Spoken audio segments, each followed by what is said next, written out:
नमस्कार बंधुरा तुम्हारे सबाइके स्वागत जानाई आजकेर এই ক্লাসটিতে। आजकेर যে ক্লাসটা হচ্ছে একটু অন্যরকম হচ্ছে এখানে, কারণ ইউটিউবের যে কমিউনিটি পোস্ট আছে সেখানে মাঝে মধ্যে কোশ্চেন ছাড়া হয়। তো দুদিন আগে একটা কোশ্চেন আমি ছেড়েছিলাম যার উত্তরটা কিন্তু ভুল দেওয়া হয়েছে আমাদের দ্বারা।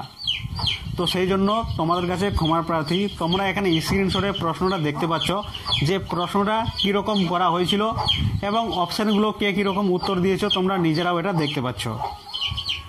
তো একজন বন্ধু এখানে কমেন্ট সেকশনে জানিয়েছে যে ভাই এই উত্তরটা যে তুমি দিচ্ছ সেই উত্তরটা কিন্তু ভুল আছে, তুমি ভালো করে পড়াশোনা করে আসো। অবশ্যই এটা সম্বন্ধে আমার কিছু আইডিয়া ছিল না, মানে আইডিয়া ছিল এই যে উত্তরটা আমি দিয়েছি, আমি যে আগে যে পড়াশোনা করেছি সেই বেসিসে দিয়েছি। এখন কিন্তু অত রিসার্চ করে আমি কিন্তু এটা দেখিনি, তার জন্য তোমাদের কাছে এখানে ক্ষমা চাইছি। এটা আমার দ্বারা হওয়া উচিত ছিল না, আমার কিন্তু একটু ক্ষমা করে দেবে। কারণ এখানে দেখো এই যে প্রশ্নটা আছে সেটা কিন্তু করেছি আমি, এই প্রশ্নটাই একটু ঘুরিয়ে নিয়ে এখানে বলা হয়েছে।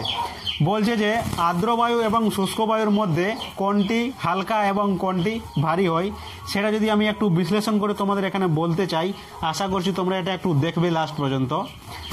দেখতে চাই তাহলে আপাত দৃষ্টিতে কি মনে হচ্ছে, সাধারণ যে আমাদের যে মানে আসল যে বিষয়টা যখন না জানি, সাধারণ একটা দৃষ্টিভঙ্গিতে কি হওয়া উচিত ছিল আমাদের, সেই জিনিসটা তোমাদের এখানে দেখিয়েছি। যে আর্দ্র বায়ুর ক্ষেত্রে বায়ুর মধ্যে কি থাকে, পরে বায়ুমণ্ডল আমি ধরে নিচ্ছি। তো বায়ুমণ্ডলের মধ্যে যখন আমরা বায়ু ধরি তখন বেশিরভাগ ক্ষেত্রে কি দেখায়, নাইট্রোজেন দেখায় আর অক্সিজেন গ্যাস দেখায়।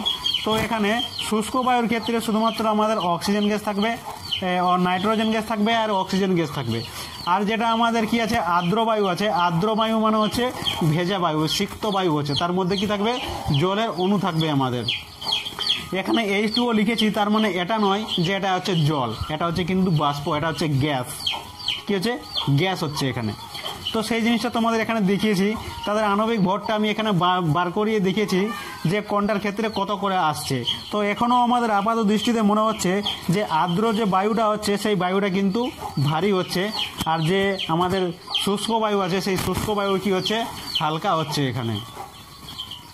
কিন্তু এটা আসল জিনিস নয়, আসল জিনিসটা তোমাদের এরপর আমি ব্যাখ্যা করে দেখাবো, খুব সুন্দর করে ব্যাখ্যাটা করব, অবশ্যই তোমরা শেষ পর্যন্ত দেখবে।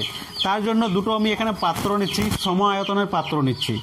আর যে পাত্রটা এখানে দেখাবো তার মধ্যে কিছুগুলো আমি এখানে অণু নেব, তাহলে তোমরা পুরো জিনিসটা তোমাদের ক্লিয়ার হয়ে যাবে। এখানে কি আছে, এখানে পাত্র একটা নিয়েছি আমি, এই পাত্রটা, আর এখানে সেই পাত্রটা নিয়েছি, মানে এই দুটোর যে আয়তন আছে সেটা কিন্তু সমান আছে।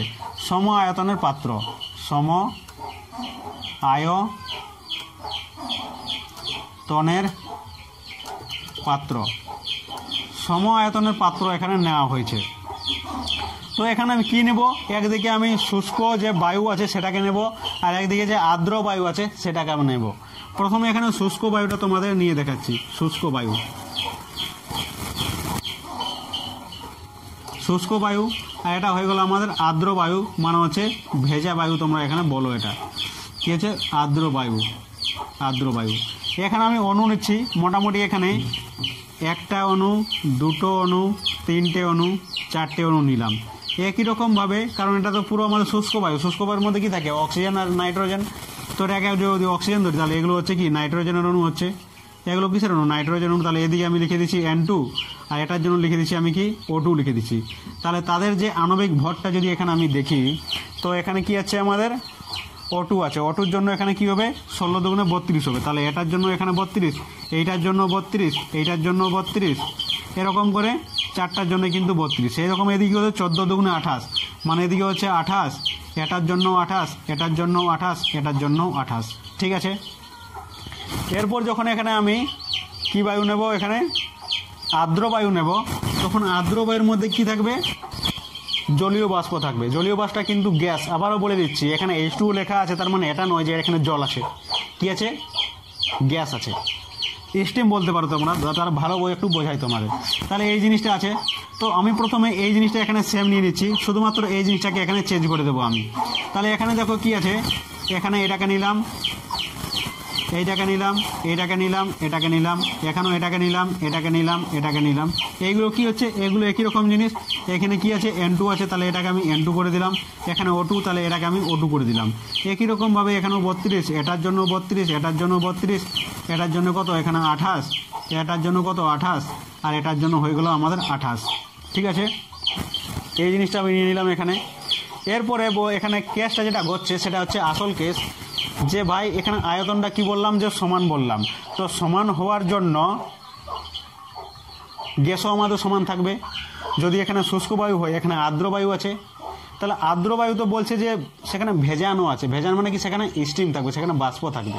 তো এখানে যে আমাদের অক্সিজেন অণু আর নাইট্রোজেন অণুটা হওয়ার কথা ছিল, সেটা না থেকে নিয়ে সেটাকে বার করে নিয়ে কি ঢুকে গেছে তার জায়গাতে H2O ঢুকে গেছে। স্টিমের কি ঢুকে গেছে, H2O ঢুকে গেছে, কারণ সেগুলোকে প্রতিস্থাপিত করে দিয়েছে। কারণ কি বলছি, এখানে বলছি যে আয়তনটা সমান আছে, আর কোনো জিনিসের মধ্যে যদি আয়তন সমান হয়, সেই জিনিসটা যদি অন্য কিছু আর ঢোকানো হয়, তাহলে সেখানে তো ধরবে না সেই জিনিসটা। তো সেই জন্য আমাকে সেখান থেকে কিছু জিনিস বার করে নিতে হবে, তারপরে ঢোকাতে হবে। যেমন তুমি সাধারণ দৃষ্টিতে দেখো, এখানে কি আছে, একটা গ্লাস এখানে ধরে নাও, গ্লাস ধরে নাও, গ্লাসের মধ্যে এখানে যদি আমি জল ঢোকাই তাহলে জলটা ঢুকবে না। যদি এর মধ্যে বায়ুটাকে আমি না বার করে দিই, তাহলে যদি বায়ুটা বার করে দিই তাহলে কিন্তু জলটা ঢুকবে। তো সেই রকম ব্যাপার হচ্ছে এখানে। যদি আমি এখানে এইটা যে আর্দ্র বায়ু আর্দ্র করার জন্য এখানে স্টিম ঢোকাই, অণুগুলো ঢোকাই, তাহলে তো এখানে আমাকে এই যে O2 আর N2 আছে, এই অণুগুলো বার করতে হবে। তো সেই হিসাবে দুটো আমি এখানে H2 অণু ঢুকিয়ে দিলাম। কি ঢুকিয়ে দিলাম, H2O অণু ঢুকিয়ে দিলাম। এই যেগুলো আছে সেগুলো কি হচ্ছে, H2 অণু হচ্ছে। এখানে কিন্তু এইগুলোকে হাঁটিয়ে দিয়েছি, এখানে এটাকে শুষ্ক, এটাকে আর্দ্র হচ্ছে এই জন্যই তো, কারণ এখানে ঢুকছে, স্টিম ঢুকছে, সেই জন্যই এটা আর্দ্র হচ্ছে, কারণ সেখানে জলীয় বাষ্প থাকবে সেই জন্যই। তো এই জিনিসটা এখানে হয়ে গেল। এরপর কিন্তু এর আণবিক ভরটা এখানে ক্যালকুলেশন করো বা হিসাব করো কত আসছে। পুরোটার জন্য হিসাব করবো না, কারণ এখানে এইখান পর্যন্ত যেটা আছে সেটা কিন্তু সব ক্ষেত্রে সমান আছে আমাদের।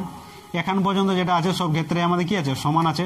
শুধুমাত্র যে জিনিসটা আমি বদল করছি সেই জিনিসটাই কিন্তু এখানে দেখো, তাহলে কিন্তু ডিফারেন্সটা তোমরা বুঝতে পারবে। এখানে কত হচ্ছে 32 আর এখানে কত হচ্ছে 28, তাহলে 32 আর 28 এখানে দেখিয়েছি কত 60 গ্রাম হয়ে যাচ্ছে, তাহলে এটা হয়ে গেল 60 গ্রাম এর আণবিক ভর হয়ে গেল।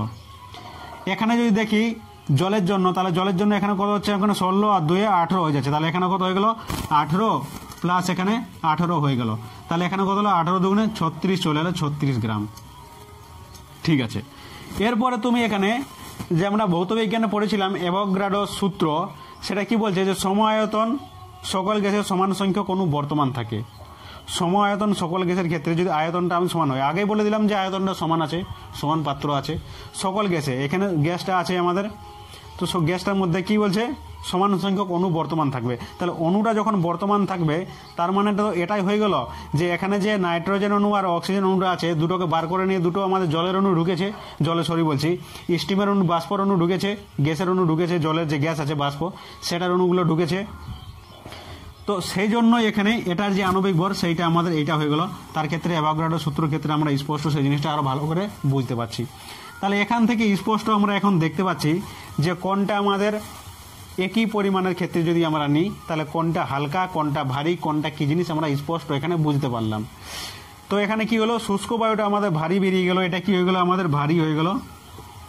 আর এইটা যে আমাদের আর্দ্র বায়ু আছে, যেটাকে আমাদের আসলে মনে হচ্ছিল যে এটাই আমাদের ভারী হবে, সেটা কিন্তু হলো না, সেটা কিন্তু আমাদের হালকা হয়ে গেল। কি হয়ে গেল, হালকা হয়ে গেল, এটা হালকা হয়ে গেল।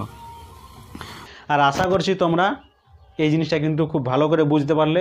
আবারও ইউটিউবের যে কমিউনিটি পোস্ট আছে সেখানে কিন্তু প্রশ্ন করা হবে, কিছু যদি ভুলভাল এদিকে সেদিকে হয়ে যায় তোমরা অবশ্যই কমেন্ট সেকশনে জানাবে। আজকের জন্য ধন্যবাদ জানাই।